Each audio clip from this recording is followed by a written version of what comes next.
What's up, everybody, and welcome back to Dead Noise. I'm Chris, and thanks to the power of Zoom, I am here once again with a couple familiar faces, or a couple new faces, but I have got three members of the New Jersey-based alternative metalcore band, Breathe In. How you guys doing today? Good. Chilling, man. Doing good. It's good to talk to you again, Paul. Yeah, yeah, you I've too. talked to you, Brian, a lot online. Topeng, this is the first time I've ever spoken to you, so it's nice to meet you. Nice to meet you too, dude. It's been a while since the last time we spoke. I think it was around February. Yeah. Um, Fallujah had just come out. You guys were still promoting it. And Mm. now you've got this new single, Misfortune's Hand, just came out by the time people see this. So, what can you tell me about the lyrical content and what the overall meaning of the song is? We kind of had this kind of concept of like something like a warrior, like going through battle in hell. And our singer Shola was able to really perfectly encapsulate that vision of just a warrior who literally is going on a final, just like, guns ablazing type attack and just to avenge the fallen, essentially. It's really, really, really just, it's just really in your face. And I don't know how else to explain it. I think Paul probably can describe it better. Well, well, no, I mean, it's like, I think the really cool thing about it is that, um, it can kind of be interpreted in like different ways, like your own struggles in life. This, at least in my, uh, opinion, this is like a very uplifting song. Hmm. Like it's a very empowering song, and like the lyrics and the melody is like very like, Oh yeah. uh, I don't know, it's very melodic, it's very catchy, and it's like really fun to listen to. So like for me, it's about a warrior that might have fallen, but it's about get that journey to get back up and just keep going. Um, there's a lyric in there, reach out to misfortune's hand, where it's like you're just kind of like reaching out to, at least the way this is I view it, where you're reaching out to, you know, some kind of power to help you get through what you're getting through, something like that. A little cheesy, but it's a lot of fun. I guess the best way to put the lyrics is it's very visceral. Hmm. Yeah, there's a lot of just descriptions of battle. Like it does get pretty bloody in the lyrics too, which is pretty cool. And musically, how does that compare? Is it equally heavy on the sonic side? Yeah. Um, I yeah. think this is like, you know, I sorry, I don't mean to cut you off, Kang. What's kind of funny is like, um, Kang had the like demo for this like over 2 years ago, and I, when we first started getting like putting the band together, that was like one of the original demos that we wanted to record, and I immediately loved it. And I think in our last interview, I think I mentioned like talking about how like, oh, our next single coming out, that's like one of my favorite songs ever. I think I This remember is this that. is that song. This is one of my favorite songs I've ever been a part of in my whole musical career. Um, but yeah, man, there's at least I can speak for the drums. I put a lot of Slayer influence in here. That Uh, rhyme. Yeah, there's like a whole bridge in the middle that's like a halftime breakdown, and I'm just Oh man, yeah. just like nailing that ride, like very like, um really straightforward, but like it's really punchy, and it gets you headbanging. Yeah, it's a very I mean it's not like super heavy like anything like Lorna Shore, but it's breathed in heavy. The guitars too are no joke. Like me and Topeng, like I originally had the original version. Actually, Topeng revised a lot of the chords and like the chord transitions to make it what it is now. And a lot of the chords that he uses in the chorus, like typically with metal, and especially me, like I'm a very straightforward guitar player. Like I usually write, chorus chords, like just bar chords and everything, right? And Topeng pulls in these really, really beautiful chords that like stretches your hands like this.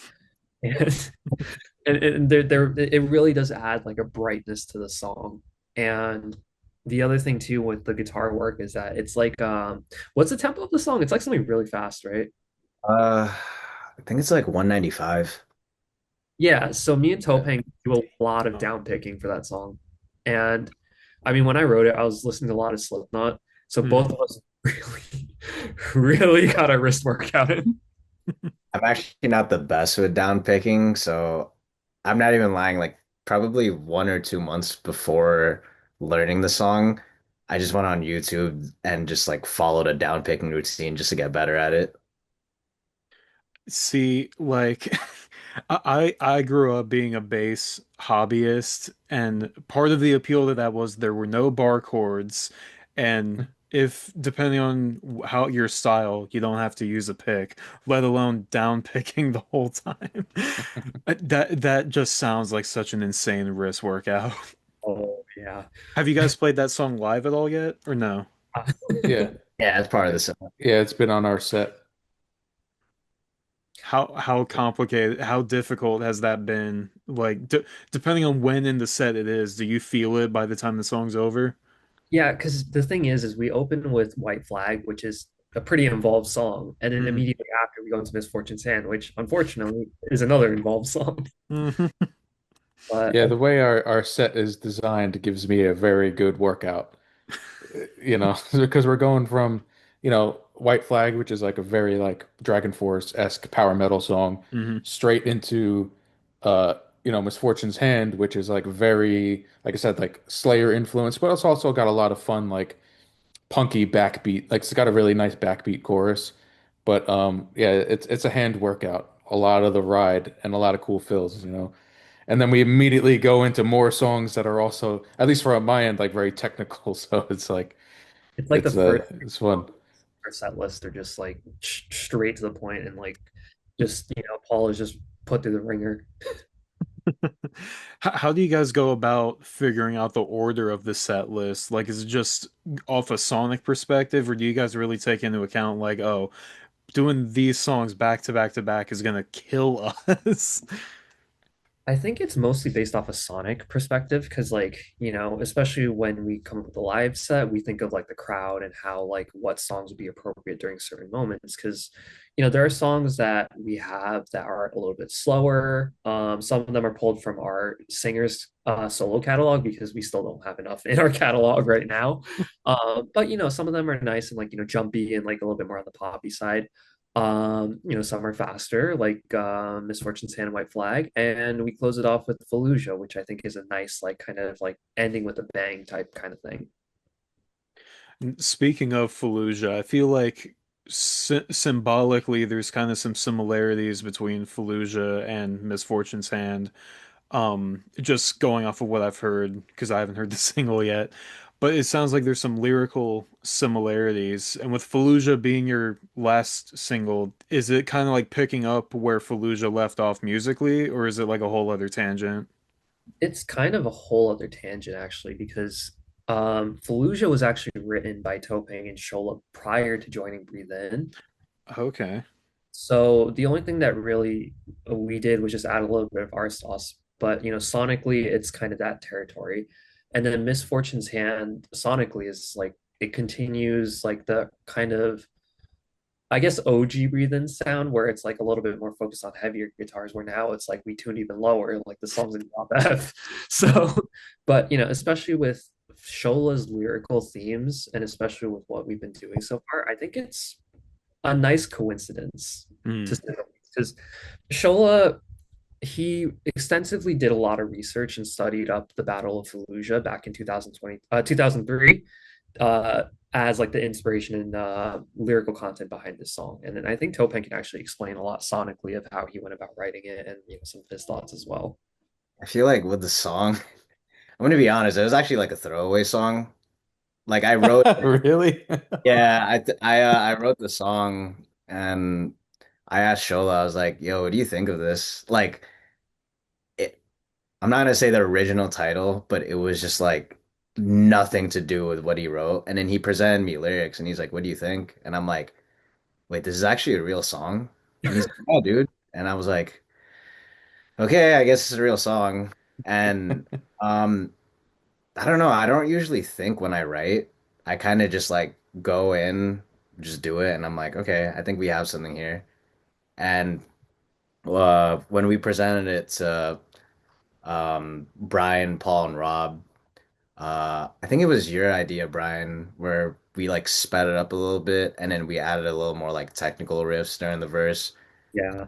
The pre-choruses that they were like a big game changer because it kind of just amped it up a little more. And then the breakdown in the second half, like I don't know, I loved it. I didn't really care. I'm pretty open to like the changes because it's just I I have an idea, and if they're able to add on some more, able to add more onto it, like yeah, I'm cool with it. Yeah, and I mean we've been kind of opening up a lot more the more we've been working together with that. And like I just want to throw like a precursor there.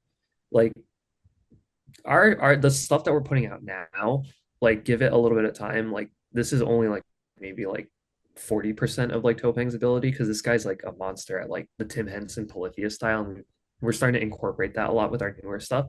But going back to Fallujah, yeah, like there were certain things too that I felt like when I approach the song that like, the whole thing with Breathe In is like I want to make sure that we are, delivering the energy and making sure that it really hits that kind of like, headbanging vibe and like everyone can feel like they can move to the song. So, like I felt like, okay, like maybe if we just bump this up 5 beats and like make it a little bit more like a Black Veil Brides, that's like verse riff and change like the pre-chorus to give it that jumpy breakdown vibe, like kind of like classic metalcore, like As I Lay Dying, and even a little bit of Motionless and White thrown in there. I'm really glad you mentioned Black Veil Brides because I know Black Veil Brides is a huge influence for you specifically, Brian. I know you're a Oh yeah, gigantic fan of theirs. huge. I'm really curious because they were my first like my gateway into modern rock per se.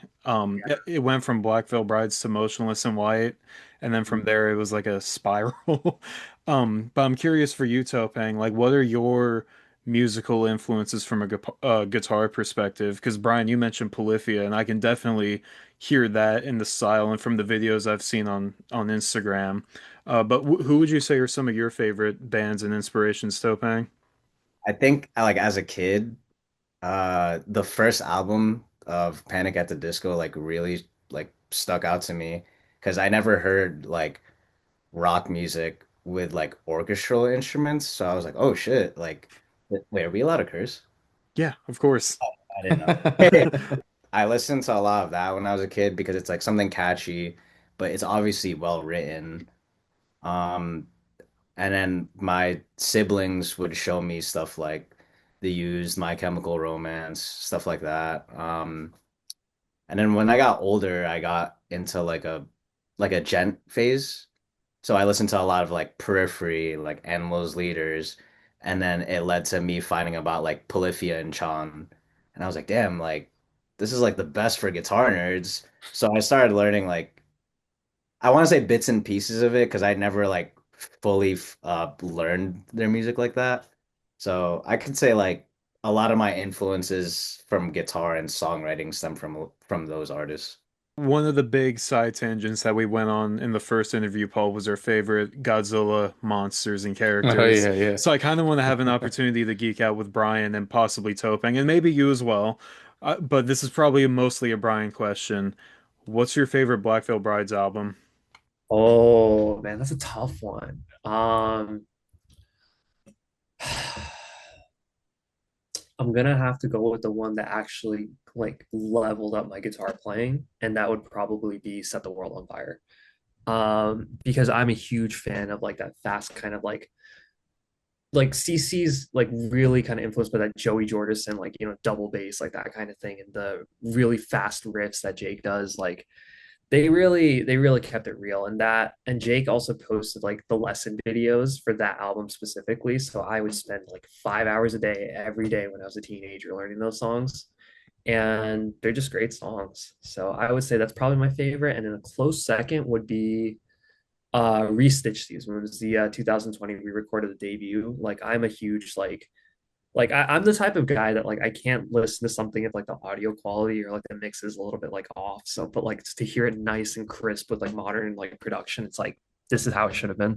Yeah, absolutely. I totally agree on that too, because I once Re-Stitch These Wounds came out, I never even touched the original. I will say the only complaint that I have, and this even goes with some of their newer stuff, I just feel like Andy's harsh vocals were too quiet in the mix. Yeah. Other than that, everything is fantastic, and I love it. And the crazy thing about that too is that Andy's like harsh vocals have improved like exponentially is an understatement. Yeah. Like the Warped Tour videos, like me and my girlfriend is a huge Black Veil Brides fan too. Like we'd watch and we'd be like, okay, Andy, like we'd be blown away. So like I I like you've probably heard Bleeders and Hallelujah and everything. So like I'm really looking forward to their new album because it's like kind of going back to that faster set the world on fire sound, but like a little bit with a modern twist with like the seven strings. Yeah, I loved those one-off singles that they did before Re-Stitch These Wounds, Saints of Yeah, the Blood and yeah, oh my the, God, The Vengeance. yeah, Saints of the Blood was so good. yeah. And I feel like the mix on that was perfect. Oh yeah, And because that's when you could really tell the improvement with Andy's vocals. oh yeah.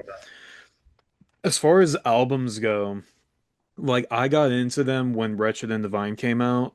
Oh Um but I have there's a soft spot that I have for their fourth album just because yeah, having a classic rock background and having Bob Rock produce it that yeah. was just a really cool thing. Faithful However, sucks. I think Veil was like their magnum opus in my opinion. I, Really? I love that album so much. There are points where it does kind of start to sound a little bit the same, Yeah. but yeah, I mean, if it's a banger, it's a banger. I thought it was really, and it was a cool way to wrap up the type of narrative that was established with Wretched and Divine without being so. I felt like Wretched and Divine conceptually was really overwhelming, and the Veil just made it really digestible. Yeah, like because especially like they really fired all cylinders with it, like the whole concept with Wretched and Divine. So like Veil was a little bit more, I guess the best way to say it is their delivery was a little bit more subtle with Hmm. it. And I think that really did like benefit a lot. But yeah, no, I mean every single album they put out has just been like you know that picture where it's like it shows like a series of like, you know, movies or like albums and it's like the horse on fire. Yeah. Literally that. Honestly, yeah. Now, with the release of Misfortune's Hand, I might have asked this with the first interview, but for the life of me, I can't remember what the answer even was, or if I even asked it. But is this part of a larger project, whether that's an EP or a full length in the future? Um, I know, I think we're just doing singles for now. I mean, Um, there yeah. might be like a compilation, like when we're ready to move on to like the next chapter in our careers.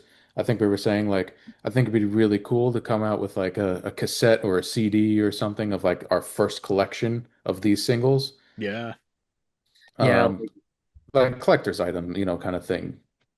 I'd yeah. buy it. Um, We've also talked about too, like when it comes to that, like, you know, wrapping it up as like almost like sort of, I don't want to say an anthology, but like kind of like volumes. So like maybe like Breathe In. I mean, I don't know if that's gonna be the actual title, but like conceptually, like, you know, Breathe In Volume One, and it kind of wraps around this era of songs, and then we move on to the next one, that sort of thing. I really like that. I think that's a pretty interesting idea. I mean, even if it goes to like cassettes, maybe make an 8 track of it. I don't know. I yeah, I mean think that would be cool. I mean, I'd love to hit all the physical media. In case you couldn't tell, I love you know, I would love to have actual physical copies of our music, you know, in a wide variety of formats. And Rob is really big with like physical media and like, you know, cassettes and all these like really like niche, like kind of like cool versions of like physical media. Cool. I Uh, just recently started collecting vinyl and it's become an obsession. yeah, I Nice. mean, it's do you have a record player? Nope. Yeah, so but no, so no, but I mean that's a real like you get it for the artwork and the collector's like value of it. Yeah, it's really for like display purposes, and I'm containing myself by making sure it's only albums that like really mean something to me, whether it's Yeah, yeah. something that I grew up with, a new release that I think is like an all-time great. Like the last vinyl I got was my favorite album from Alice Cooper, and Nice.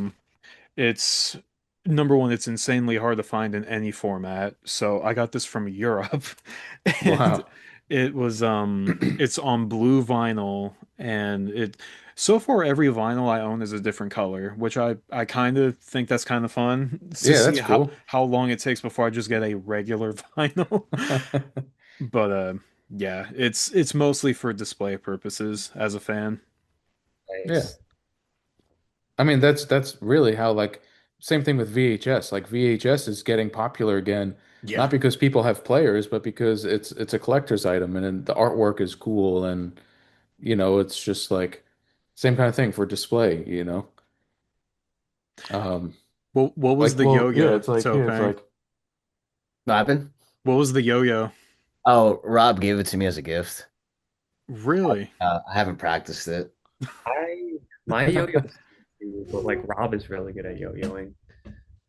For Okay. some reason that doesn't surprise me. Like he gives off that vibe. He's got Yeah. like the most random skill set he's like Oh a yeah, pro at. that is the definition of Rob, and it's so good. Like he whips out his tech everywhere all the time, and it's so funny.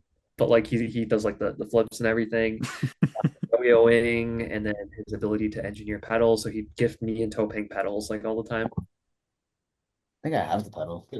That's like a distortion pedal. Wow. That's right. You told me like before the first interview, doesn't he make his own pedals or something crazy? Yeah, he designs like chips and everything, Dog. That's Me, crazy. that. right? It sucks that everything's mostly digital though now. Oh yeah. I was gonna say like that probably helps with the live show a lot, so you don't have to like go out and buy a bunch of shit, but probably not if it doesn't really work with the digital interface. Yeah, I mean the thing is too, like I use a Kemper and Topeng uses a do you use a Pod Go? Oh, I didn't tell you, but I just upgraded to a quad Cortex. Like, Oh hell yeah! I Damn. literally just got it last week. We've been talking a lot about that because every guitar player and their mom nowadays, like the quad cortex is like, the industry standard. And we were like, okay, in the fall, like we should pull the trigger. And I'm happy to open one. I wasn't able to I had because to I paid. finance, dude. It's so expensive. How much are you paying a month? I got an open box, so I think it's like it's six purchases. It's like 317 every like 2 or 3 weeks.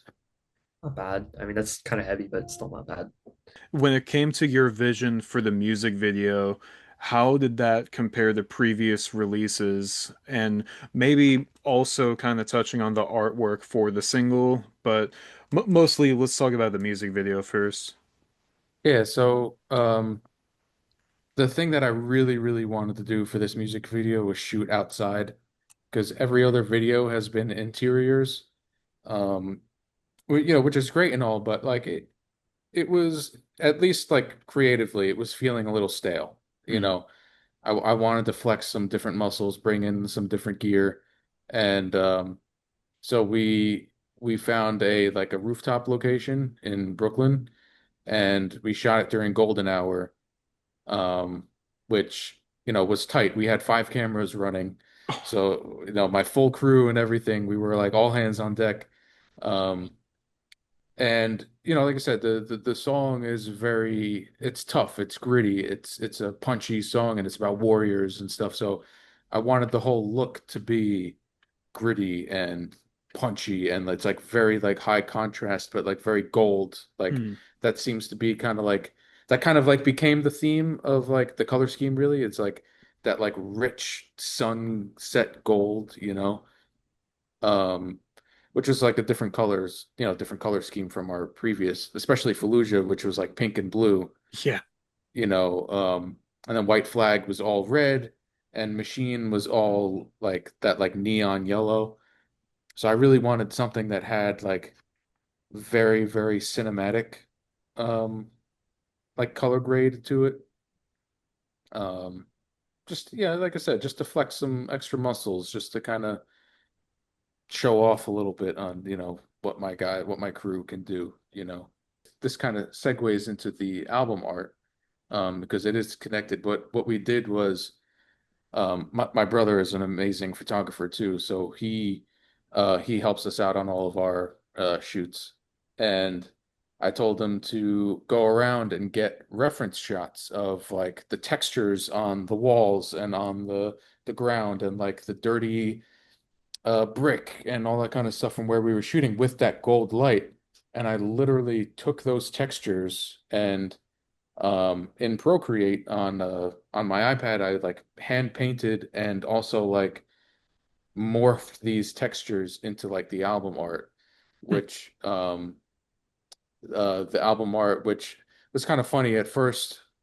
I really didn't know what to do for the art, so this was kind of like Kang's idea to do a shield, like a knight's shield. And um what kind of like unofficially slash officially became like our logo is like the demon mask. So I kind of used the demon mask as like the emblem on the shield and made like some really intricate, like knights, kind of um like decorative pieces on the shield, but then made it like really dirty and made it like really like battle worn. And to keep with the demon theme and the fact that the song is called Misfortune's Hand, I had to throw in a little hand in there. So in the corner of the shield, like hiding in the darkness, you see like the demon hand like holding the shield. That's so Uh, sick. It so looks really. it was this one was a really fun one to make. Um, once again, just trying to show off a little bit, trying to flex some, different muscles there. But yeah, it's a cool and also too, I kind of feel like this is like very like cohesive, where um like Fallujah's uh like video kind of looks a lot different from like the album art, where this I'm trying to like keep it like very, very similar color scheme and very like similar like color grade and texturally like the contrast and everything all the same. I really like when bands are able to do that too, to keep the uniformity across both the artwork, the video, the photography, and it all kind of has a similar look across the board. I think that's a great move. I Yeah. think that's something that we also really have like I don't want to say an advantage, but it's like some like a distinction because like one of the things too with a lot of newer artists is that they all tend to follow the same sort of artwork style or the art style when it comes to single arts and everything, where you notice like the same fonts are being used, the same type of 3D generated images, and et cetera, et cetera. So it's kind of cool and refreshing to be able to be part of a project where everything is kind of hand painted and done like kind of like in a sense like I don't want to say the old fashioned way, but it's just everything is done by hand by Paul. I mean, I went to school for this. I might as well use my friggin' degree for it, you know? Yeah, for real. I don't know how many people can actually say they use their degree, but Yeah. But yeah, also too, it's I grew up with Manowar and Iron Maiden, and all those albums are like literal like painting masterpieces. yeah. So that's my favorite kind of album art, or like something you can hang in a museum with like art history. So Yeah, that's like that influence too. and I mean, I grew up as a big fan of like the Appetite for Destruction album artwork, like This War Is Ours. I'm drawing a blank, but like that kind of like drawn like art style. I Well, guess also too, sorry, like Kang, you brought this up too. It's like Megadeth and Iron Maiden and Disturbed, they all have their mascot. So like what kind of be like I said, unofficially became our mascot is like the demon mask. So I liked that idea too of kind of having like a recognizable shape, like kind of like a sixth member of the band kind of face.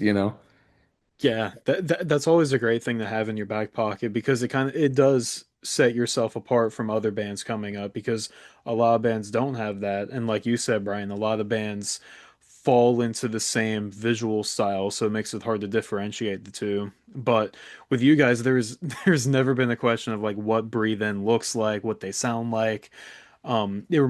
There's a band from California called Alpha Mega, and their album was a complete like white cover. And they're like, yeah, I love seeing our stuff on like album of the week posts like when the album came out because you can always tell when we're included because it sticks out amongst the grays and the reds and everything else. Pretty smart. Yeah, that's a cool idea. Yeah. You and I, we talked a lot on the first interview about stuff outside of music, and I do want to ask you guys, Brian and Topeng, like for stuff outside of music that you enjoy doing, is there a lot that you do outside of music? Because I know you guys are so ingrained into guitars and just playing and writing music in general. So what do you guys enjoy doing outside of that, if there is anything? Okay. Uh, I usually just hang out with my girlfriend. Like we would go to the park and just like kind of just enjoy the scenery, just like do that. I'm not gonna lie, I love eating. Hell Me yeah. too. I just like I'm not really picky. I kind of just eat whatever. Like I have a problem of like wanting to eat everything. Like even if I'm full, if it looks good or smells good, I'm like, why not? Oh, Topeng is usually the guy when we're at the like when the band is out like on a dinner night or something like that. If we have leftovers, like he finishes everything for everybody. Man, me and Paul Yeah. need to have a competition. My favorite line Oh yeah. is he looks at a plate, he's like, "You gonna finish that?" I think the first time I met Rob, I finished his food. But I mean, like, like the other thing too with Topeng, and I mean, I'm not sure if you've been active lately, but like that food goes somewhere. Like he works out like ridiculously, and like he walks a lot. hmm. So I used to do it a lot more often. Not as much these days just because I'm busy, but like I would be following like a lot like routines and I got into like I know a lot of like random lore about like fitness influencers and like even the current drama that's going on. I don't know why I know, it's just so interesting. I didn't even know there was drama, but I shouldn't be surprised because every social media circle has drama in Yeah. some capacity. Yeah, there's like a natty or not thing going on and there's like Mm. people who are claiming to be like natural, but they're not. And then there's guys who are natural defending them. And it's like, dude, how are you so jacked and it's only been like 1 year? Like, there's no way that fucking natural hey, after 1 year. Didn't the Liver King get busted a couple years ago for like Yeah. juicing or something crazy? He said that he was like not, he said he was natural, got exposed, and he was like, okay, yeah, I'm not natural. And I'm like, dude, I don't think anyone would have cared. like literally one Yeah. look at the Liver King, and you're like, yeah, he's on juice. I'm not an expert, but I can just tell by looking. I don't know. I just have a Yeah. hunch. It's just the way he styles his hair. I don't know. Not the But 12 pack abs on oh compounded on no, each other. what do you mean? You worked really hard for that. But yeah, no, everyone, almost everybody in the band works out to an extent. Like I had to throw him in here, but like Shola is shredded. Like Shola is like ridiculously shredded, and like literally at some point in the live set, his shirt will be off. Yeah. That's so much. Paul, Paul is like really, really, really strong. Like I think he's the strongest one in the band, and like his He's a triceps are drummer. He's got to be. Yeah. it's all the power. And then Topeng, like underneath those long sleeves, like he's pretty built too. Um, and I mean, I've worked out with this guy. Like literally, when he does his sets, like I see death in his eyes. You know, I did a lot of boxing in college, and I would be the only person to use the heavy bags and stuff on the campus gym. And one time, my roommate was working out next to me. Him and his now wife were like doing some sort of lifting, and they were like right next to where I was. And I go back to my apartment, and he's like, "Dude, earlier today at the gym, I thought you were gonna kill somebody." He's like, you, I've never seen you look so angry. I'm like, I felt fine. What are you talking about? Brother, I was locked in. Literally. I mean, that was literally the first impression. Like when I met Paul at our local gym, actually. Yeah, yeah, Wow. but from a mutual friend. Yeah, Uh, we went to high school with you, and then I went to.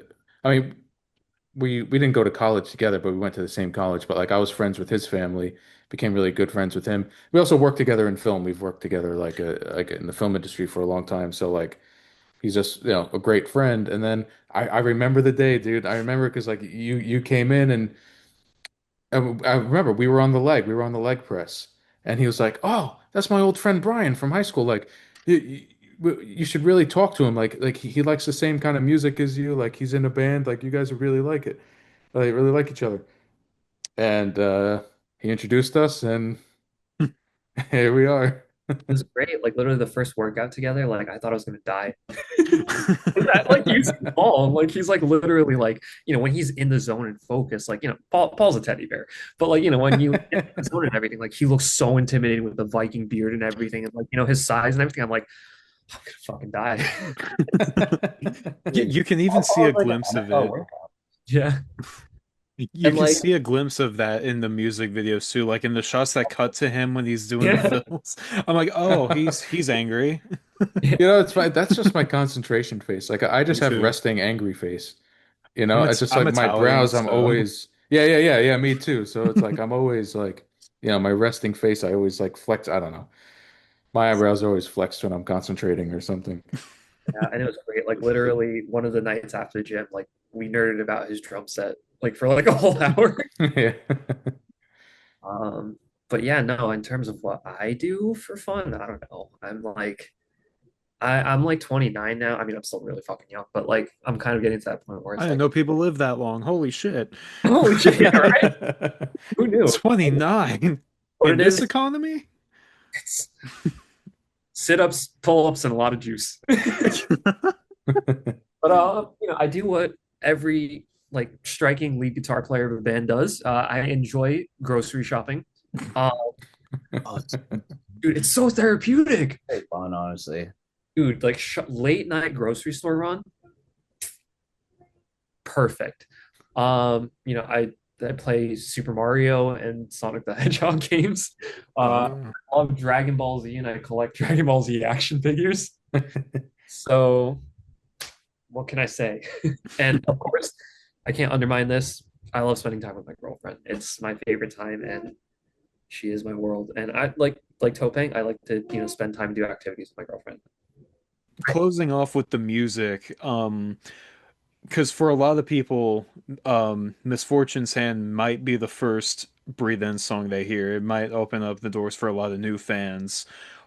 Is there a concrete takeaway or anything that you want listeners to come away with after hearing this song? So, with Misfortune's Hand, to newer listeners, I hope it introduces them to the world of Breathe In and really is a good display and showcase of the energy and cinematic qualities and just showmanship that our band brings to the table. And, you know, Misfortune's Hand kind of continues the energy and the momentum from Fallujah. But I also want the fans to be on their seats too, where we've put out every like energetic song so far, so they might think, oh, this is the Breathe In sound, but like let me tell you something. We got, any sort of song that we put out, whether it's a ballad, something experimental, we always want to make sure we maximize whatever the feeling is for the song. So for the ballads that are under, like, we're working on and they're on the shelf, like, I want like criers. Like, I want, like, Shola. There's one thing that Shola always says that resonates with me as him as a lyricist. And it's the same thing with Misfortune's Hand as well. Give him a song and that's his canvas, and he will paint you a beautiful painting as his lyrics. This was everything that I had planned for this interview. I know for a fact we'll be talking some more in the future, and I can't wait to do it again because this is always a good time. Yeah, definitely, man. Was there any closing message to any Breathe In fans watching this time around?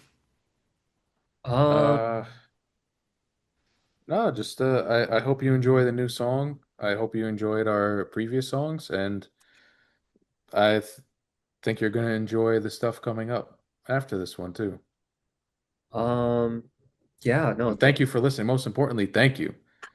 You yeah. know, Thank you for continuing to listen to us. For those of you guys joining our journey right now, like we're still a very young band, and this is just the beginning of our stories. So, I hope you guys are very excited for what's to come. And we hope we can take over the world with you guys. Um, I don't know. Uh, well, when you listen to the new song, I hope you reach out to Misfortune's hand. Hey. Hey. That is the perfect way uh, to end yeah. it. Well, thank you guys so much for the time. I can't wait to do it again in the future. And to everybody who watched this interview, thank you so much for watching. And until the next one, stay tuned, stay scared, and I'll catch you later.